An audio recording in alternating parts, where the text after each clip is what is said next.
Lakers bounce back in a big way. They roll the T-Wolves. Luka magic was incredible. We'll get to him in a moment. AR and Rui had big nights. Lakers had a great third quarter. Plus 12. They made free throws. They shot 62% until the final 3 minutes when they took everyone out. 41% from three. And James, I asked you before the game what you wanted to see tonight as compared to game one. You got that and a lot more. Yeah, what I really want to see right now is... Yeah, I was hoping that was coming. Oh, man, that was the first worthy clap of the year. Send them in. I need to see some new worthy claps. But, Gita, you are absolutely right. We saw a major correction from game one. And, you know, we said after game one, okay, it's only game one. Get that out of the way. Let's see if they can recover. And they did. They came with a sense of urgency almost. Minnesota was extremely hot in the first quarter. They hit a lot of threes. The Lakers hung in there. They got other people involved. Luka, obviously, able to carry them in the first half. But I also thought they had the energy they needed from their center in Ayton, who had a +9 in the plus-minus category. That's what you want to see. He had the energy. He rebounded. I think he had about 15 points as well.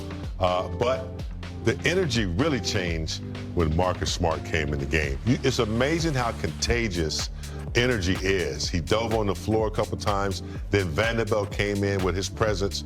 And but I thought the key tonight was, and I talk about him all the time, was Rui. He only got a couple rebounds, but you know his activity offensively being a threat. I just thought that the third quarter, Gita, you said they corrected that from the first game. They came out focused, and their defense in the second half was very, very good. They didn't allow them to get easy buckets. They didn't allow offensive rebounds, as we thought Minnesota would present that type of threat. I was pretty impressed with the connectedness of the team in the second half. Brez, hold your thoughts. A happy big game is good for the post-game show. DeAndre Ayton with Mike Trudell. Roll those shoulders. All right, DeAndre Ayton, you get your first victory as a Laker, and Minnesota took the lead early. You guys really had to use a lot of force to get back into it. What did it take tonight? Just trusting Luka, trusting the coaches, following the task at hand. Mainly coming in tonight, we wanted to just protect the paint, not give them easy ones. And you know, they made some tough shots, but we was making our shots as well. And we tried to get back on defense. It was killing us early in the transition, you know, getting the ball out early and getting down the floor. So we started to pick up on that end. You know, just made some adjustments quickly. And, you know, it was like a playoff game almost, you know, the amount of adjustments we did on the defensive end, you know, just to get back in the game. DeAndre, you had a couple of big dunks inside the second half. Things seemed to open up with Luka and Austin scoring on the perimeter. What did you see from your guards tonight? Man, they were on fire. You know, I just truly appreciate their craft. You know, just how crafty they are by themselves as well. But, you know, just getting that guy off them a little bit, you know, opens up the floor for everybody and me rolling to the rim. So, you know, it's almost like picking your poison and, you know, them dudes went off.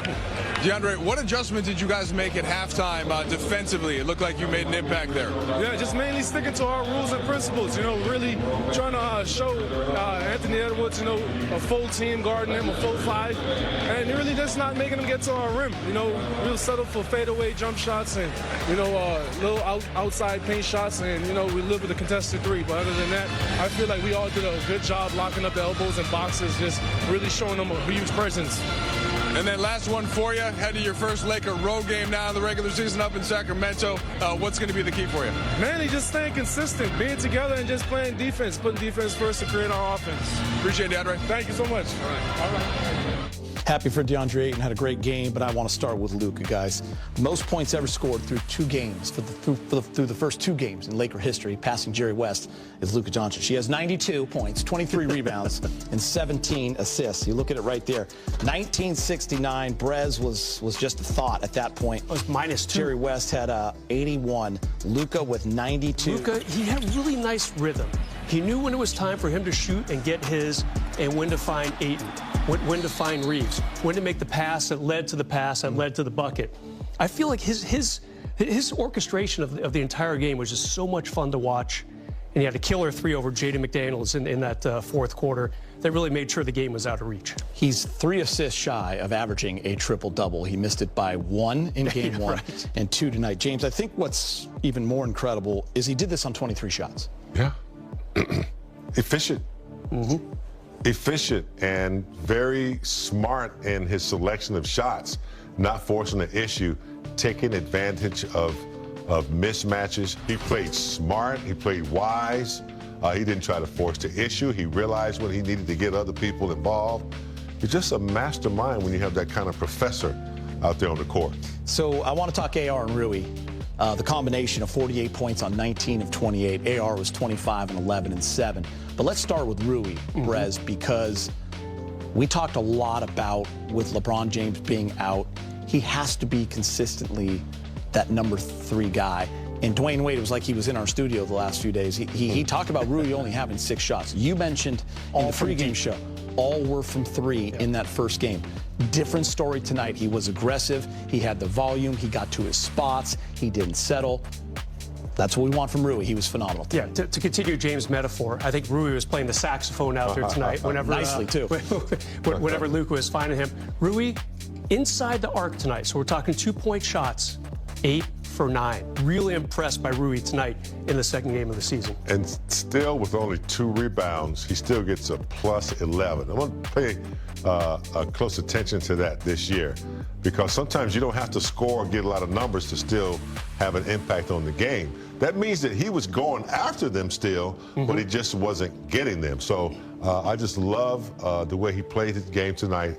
I think he knew he had to be impactful, physical, and, you know, knock down a variety of shots to 3 to mid-range, and he done it well. James, last year ended abruptly to the Minnesota Timberwolves in 5 games. And we tipped our hat to the T-Wolves. They were more physical. They were better defensively. They attacked the Lakers. They were confident. The size. The Lakers tonight, even without Jackson Hayes as a backup big, going to Vando as the center, middle of that third. We talked about how Vando and Marcus Smart changed the game. It was a different story tonight. Now, it might be different the next time you play them, but for tonight, the Lakers beat them in all those little intangible areas. And, you know, my hat's off from learning from last year in the playoffs and remembering how to play them, you know, this year, knowing that they had size advantage, knowing they had Gobert dominators, knowing they had Ant and, you know, some amazing scores. They just kept their think cap on the whole game.